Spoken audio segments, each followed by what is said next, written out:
Respected listeners and dear students, Assalamu alaikum and welcome to my YouTube channel. Let's learn. Let's start our reading of chapter number 1 from page number 6. आज हमारा topic है जी geographical terms. ये वो terms हैं, ये वो इस्तिलाहें हैं जो यूज़ की जाती हैं जियोग्राफी में डिफरेंट चीज़ों के लिए, डिफरेंट चीज़ों को शो करने के लिए जो कि जियोग्राफी से रिलेटेड हैं। These are some terms that you will read about in the geography. They describe the physical features found on earth. ये वो टर्म्स हैं, ये वो इस्तिलाहें हैं जो कि जियोग्राफी में यूज़ करते हैं, जिनमें आप जियोग्राफी में पढ़ेंगे भी। इनमें से चंद एक जो हैं आप पहले से जानते भी हैं। और ये क्यों यूज़ की जाती हैं? अर्थ के जो फिज़िकल फीचर्स हैं, यानी जो तबई हदोहाल हैं, जो ज़ाहिरी शक्ल सूरत है, उसको रिप्रेजेंट करने के लिए, उसको डिस्क्राइब करने के लिए, उसको बयान करने के लिए। First one is mountains. These are the highest lands. There is no fixed height at which a hill becomes a mountain, but mountains are usually above 2000 to 3000 metres. ये हाईएस्ट लैंड्स हैं, यानी ये बहुत बुलंद बाला ज़मीनें हैं और इनकी हाइट, इनकी बुलंदी फिक्स नहीं है, एक जैसी नहीं होती या फिक्स नहीं की गई कि कब एक हिल, एक छोटी पहाड़ी या एक टीला एक माउंटेन बनता है। यानी वो कोई फिक्स्ड हाइट नहीं है कि कब एक टीला या एक छोटी पहाड़ी, जिसे हम हिल कहते हैं, वो एक माउंटेन बनेगी। लेकिन माउंटेन्स, एक बड़ा पहाड़ जो है, एक पहाड़ आमतौर पर 2000 से 3000 मीटर की बुलंदी पे होता है। सम माउंटेन्स, कुछ पहाड़, लाइक द हिमालयाज और क्राक्रम्स, कुछ पहाड़ हिमालय या क्राक्रम के हैं जो आर शार्प और पॉइंटेड, बहुत तेज़ और नोकदार हैं। यानी उनके जो, इस फिगर में आप देखें, इनके जो सिरे हैं ऊपर वाले, ये नोकीले और तेज़ हैं, शार्प हैं। This means that in terms of geography, they are young mountains between 1.5 to 66 million year old. तो इसका मतलब ये है कि ये जवान पहाड़ हैं। यानी ये किस तरह से जियोग्राफी की इस्तिलाह में इसको जवान इसलिए कहा गया है क्योंकि ये, लेकिन ओल्ड कितने हैं? 1.5 से 67 मिलियन साल पुराने हैं, लेकिन फिर भी ये जवान है। और क्यों जवान है? Older mountains have had the sharp points worn away by the rain. जो बूढ़े पहाड़ होते हैं, उनके जो शार्प एजेस होते हैं, शार्प किनारे हैं, वो बारिशों से या आंधियों से, बर्फ़ से, रेन, फ्रॉस्ट एंड विंड, यानी बर्फ़बारी से, बारिशों से और आंधियों से वो ख़त्म हो जाते हैं, बह जाते हैं। So that they are more rounded. तो ये इनके जो किनारे हैं वो राउंडेड, यानी ऊपर से गोलाई में नज़र आते हैं, नुकीले या तेज़दार नज़र नहीं आते। इसके नीचे फिगर बनी हुई है, इस फिगर में माउंटेन दिखाई गई हैं। लेफ़्ट टू राइट जाएँ तो लेफ़्ट साइड पे जो आपको पहाड़ नज़र आ रहे हैं, ये हैं शार्प पहाड़, यानी यंग माउंटेन है ये। और इससे आप जब राइट साइड पे जाते हैं तो यहाँ पे जो पहाड़ दिखाए गए हैं, जो माउंटेन्स हैं, ये इनके एजेस सर्कुलर हैं, गोल हो चुके हैं, स्मूथ इनके एज हैं। तो ये ओल्ड माउंटेन है। सेकंड टर्म है hills. These are lands above sea level. ये ऐसी ज़मीनें हैं जो सतह समुद्र से बुलंद हैं, but not as high as mountain, लेकिन इतनी बुलंद नहीं है जितने पहाड़ होते हैं। They are generally covered with vegetation, के ज़्यादातर पौधों से ढकी होती हैं, सच एज ग्रास, जैसे कि घास, ट्रीज, दरख्त, और farm crops on terraced fields, और वो उन फसलों से जो कि हम खाने पीने के लिए यूज़ करते हैं, जैसे गंदम, गन्ना, मकई वगैरह वगैरह। टेरेस्ड फील्ड्स ऐसे खेत होते हैं जो कि पहाड़ों पे ज़मीन को फ्लैट करके स्टेप बाय स्टेप तैयार किए गए होते हैं और उनमें ये फसलें उगती हैं। The third term is plateaus. These are areas of flat land. ये ऐसे एरियाज़ हैं, ये ऐसे इलाके हैं जिनकी ज़मीन हमवार होती है। ये जो नीचे फिगर गिवन है, इसके आप ये देख सकते हैं, इसकी जो ऊपर सरफेस है ये बिल्कुल फ्लैट है, उतार चढ़ाव नहीं है इसमें। वेल अबव सी लेवल, लेकिन सतह समुंदर से बुलंद होती हैं।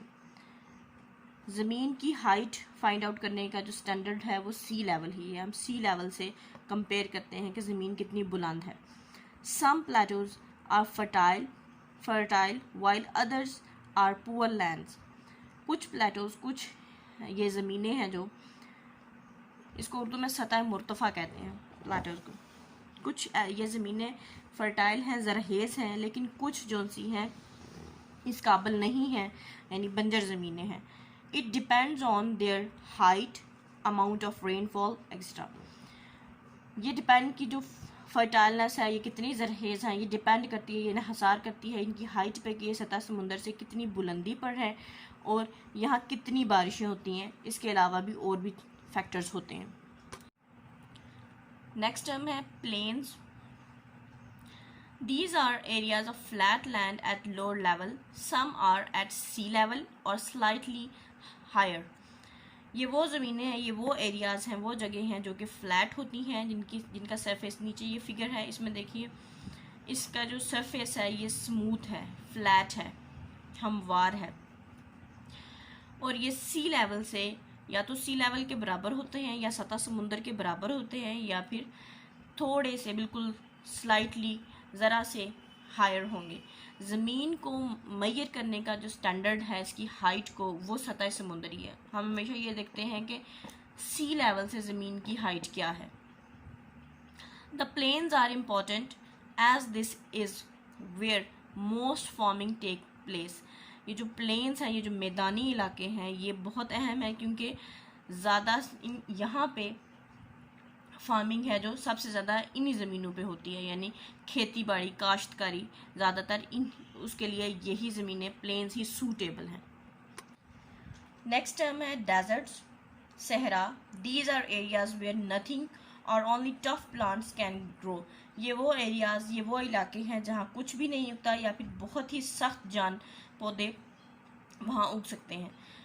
There are hot deserts where the temperature is very high during the day. कुछ गर्म सहरा भी होते हैं जहाँ दर्जा हरारत दिन के वक्त बहुत ज़्यादा होता है। There is very little or no water. यहाँ बहुत कम या बिल्कुल भी पानी नहीं होता। Or else the soil is too poor for anything to grow. और ज़मीन बहुत ही नाकिस है कि यहाँ कुछ भी उग नहीं सकता। There are also cold deserts called tundra. कुछ सर्द सहरा भी होते हैं, ठंडे सहरा भी होते हैं जिनको टंड्रा कहते हैं। Where the climate is too cold for vegetation, जहाँ जो क्लाइमेट है, आबो हवा है, वो बहुत सर्द है कि वहाँ पे पौधे उग सकें। खेती बाड़ी के लिए वहाँ की आबो हवा बहुत सर्द है।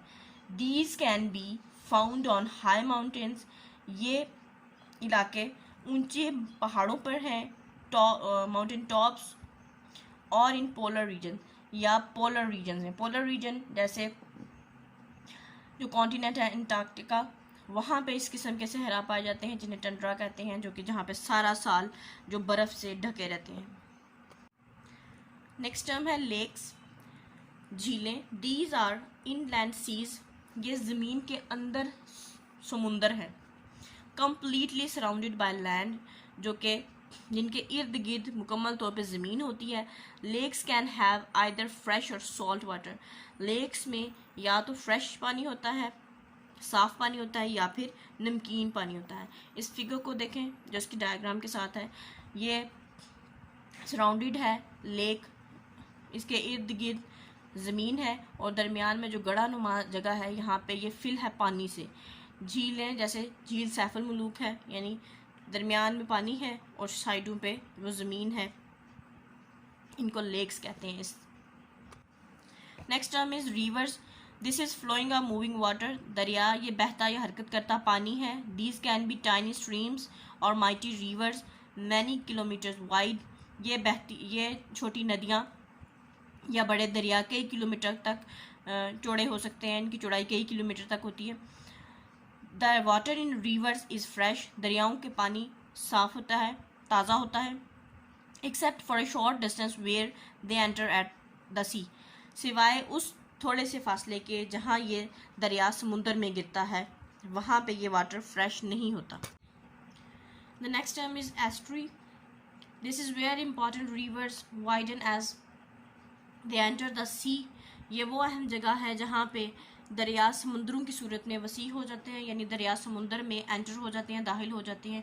Estuaries can make good harbour for ships.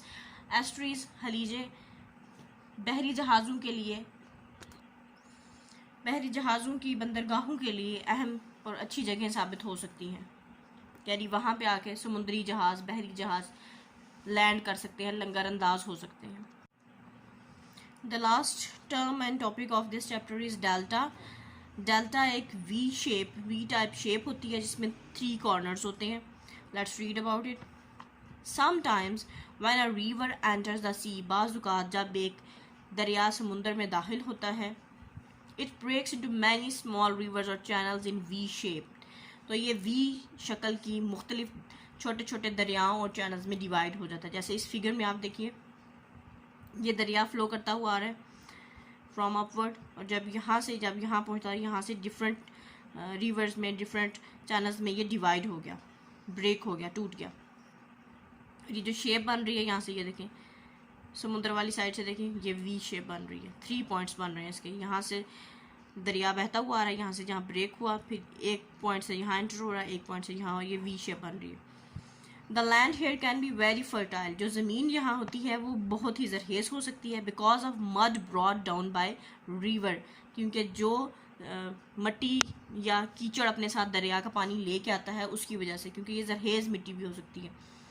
और इसी वजह से ये वो पॉइंट है जो लास्ट टॉपिक में हमने पढ़ा था कि दरियाओं का पानी होता तो फ्रेश है, लेकिन उस पॉइंट पे जहाँ दरिया समुंदर में एंटर होता है वहाँ ये फ्रेश नहीं होता, क्योंकि वहाँ पे ये कीचड़ वाला पानी होता है। But it is also very liable to flooding, लेकिन ये साथ ही सैलाब का बायस भी बनता है। फर्टाइल होने के साथ साथ सैलाब का बायस भी बनता है। यहाँ पे हम इसको स्टॉप करते हैं और हमारी चैप्टर नंबर 1 की रीडिंग यहाँ पे फिनिश होती है। इंशाल्लाह नेक्स्ट मंडे से हम स्टार्ट करेंगे जी चैप्टर नंबर 1 के exercise, words meaning and objective. Wish you best of luck and अल्लाह हाफिज़।